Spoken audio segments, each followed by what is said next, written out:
Resumen de la Biblia del libro Primera de Pedro, parte número 8.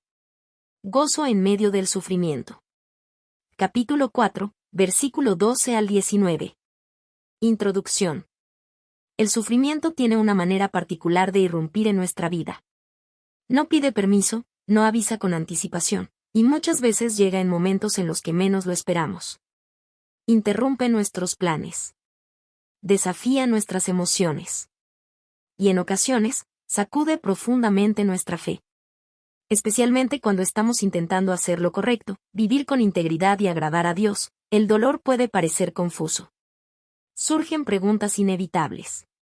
¿Por qué, si estoy haciendo el bien? ¿Por qué, si estoy buscando a Dios? En esos momentos, el corazón puede sentirse desorientado.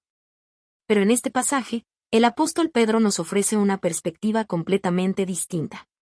Una perspectiva que no niega el dolor, pero sí transforma su significado. Pedro nos dice que el sufrimiento no es algo extraño en la vida del creyente. No es una interrupción del camino. Es parte del camino. No es una señal de que Dios se ha alejado. Es una oportunidad de acercarnos más a Él. Y esta verdad cambia completamente nuestra manera de interpretar las pruebas. Lo que antes veíamos como injusto, comenzamos a verlo como formativo. Lo que antes parecía un obstáculo, se convierte en un proceso de crecimiento. Pedro no solo nos prepara para enfrentar el sufrimiento, nos enseña cómo permanecer firmes dentro de él. Y aún más sorprendente, nos invita a experimentar gozo. No un gozo superficial, basado en emociones pasajeras, sino un gozo profundo, arraigado en una realidad espiritual. Hoy descubriremos cómo el sufrimiento puede convertirse en un puente hacia una relación más profunda con Cristo, cómo nuestra fe puede fortalecerse en medio del fuego, y cómo es posible vivir con gozo, aun cuando el camino sea difícil. Gozo en medio del sufrimiento. Pedro comienza con una exhortación que corrige nuestra perspectiva. Amados, no os sorprendáis del fuego de prueba que os ha sobrevenido. Aquí hay una enseñanza fundamental. El sufrimiento no debería tomarnos por sorpresa. No es un error en el proceso. No es una falla en la fe. No es una señal de abandono. Es parte del crecimiento espiritual. Pedro utiliza la imagen del fuego, y esto no es casual. El fuego no destruye el oro verdadero. Lo purifica. Elimina lo que sobra. Refina lo que permanece. Revela lo que es auténtico. De la misma manera, las pruebas en nuestra vida no llegan para destruirnos, sino para formar en nosotros una fe más profunda, más firme y más genuina. Luego, Pedro presenta una de las declaraciones más desafiantes de todo el pasaje. Gozaos por cuanto sois participantes de los padecimientos de Cristo. Esto va en contra de toda lógica humana. ¿Cómo es posible hablar de gozo en medio del sufrimiento? La clave está en entender que el gozo no proviene del dolor. Proviene del significado del dolor. No nos gozamos por lo que sentimos. Nos gozamos por lo que representa. Participar en los padecimientos de Cristo significa que nuestra vida está alineada con la suya. Significa que estamos caminando en sus pasos. Que estamos reflejando su carácter. Que estamos viviendo una fe auténtica, no superficial. Y Pedro añade una promesa poderosa. Para que también en la revelación de su gloria os gocéis con gran alegría. Esto nos invita a levantar la mirada. El sufrimiento presente no es el final de la historia. La gloria futura es la promesa segura. Hay algo más allá del dolor.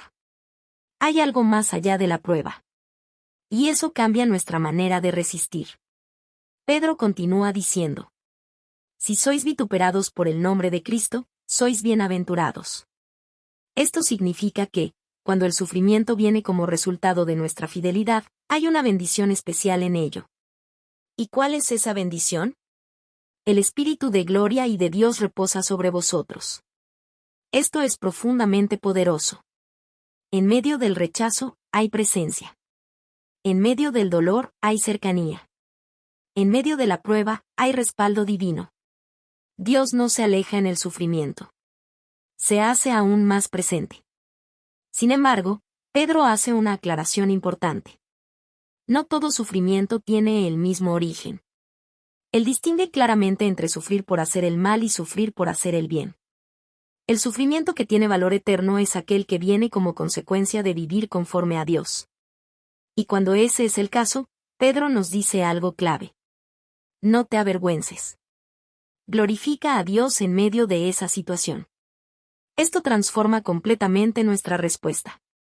En lugar de escondernos, nos afirmamos. En lugar de retroceder, permanecemos firmes. Luego, Pedro introduce una verdad profunda. El juicio comienza por la casa de Dios. Esto no habla de condenación, sino de formación. Dios trabaja primero en su pueblo.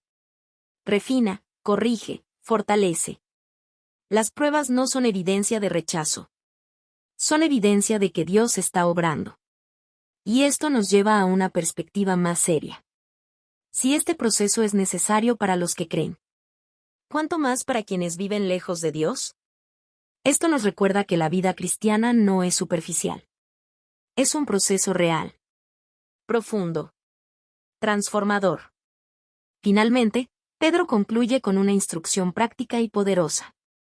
Encomienden sus almas al fiel Creador, y hagan el bien. Aquí encontramos dos pilares esenciales. Confiar y perseverar. Confiar en que Dios es fiel, incluso cuando no entendemos lo que está pasando. Confiar en su carácter, en su amor, en su propósito. Y al mismo tiempo, perseverar en hacer el bien. No detenernos. No rendirnos. No cambiar nuestra dirección. Seguir adelante, con fe. Conclusión. El sufrimiento no es un visitante inesperado en la vida cristiana. Es parte del proceso. Pero no es un proceso vacío. No es un camino sin sentido. Pedro nos enseña que, en medio del dolor, Dios está obrando. Está formando carácter. Está fortaleciendo la fe. Está preparando algo mayor. Y en medio de todo eso, hay gozo. Un gozo que no depende de lo que sentimos, sino de lo que creemos. Un gozo que no desaparece con las circunstancias. Porque está anclado en Cristo. Jesús es nuestro ejemplo perfecto. Él sufrió, pero no retrocedió. Fue rechazado, pero no dejó de amar. Fue probado, pero permaneció fiel. Y a través de su sufrimiento, trajo redención al mundo. Hoy, ese mismo llamado sigue vigente. Dios sigue formando personas firmes. Sigue fortaleciendo corazones. Sigue obrando en medio de las pruebas. Si hoy estás atravesando un momento difícil, recuerda esto. No es extraño. No estás solo. No es inútil. Dios está contigo. En medio del fuego. Él está presente. En medio del dolor. Él está obrando. En medio de la prueba. Él está formando algo en ti. Tu fe está siendo fortalecida. Tu carácter está siendo transformado. Tu esperanza está siendo afirmada. Permanece firme. Confía en Dios. No dejes de hacer el bien. Y aún en medio de todo. Elige creer, elige permanecer, y elige confiar. Porque cuando participas en los padecimientos de Cristo, también participarás de su gloria. Y entonces entenderás que el dolor no tuvo la última palabra.